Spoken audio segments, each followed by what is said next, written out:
বন্ধুরা, পনিরের এমন একটা রেসিপি নিয়ে এসেছে আপনাদের জন্য যে মাংস খাওয়া আপনারা ভুলে যাবেন এইরকম একটা পনির পেলে। তাহলে চট করে রেসিপিটা দেখুন আর ঝট করে চ্যানেলটি সাবস্ক্রাইব করে দিন।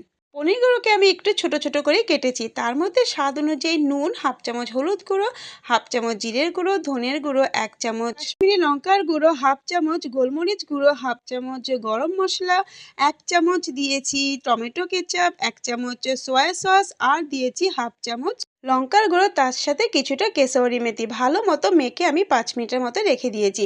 এরপরে কড়াইতে একটুখানি সাদা তেল দিয়েছি, তার সাথে দিয়েছি 2 চামচ বাটার।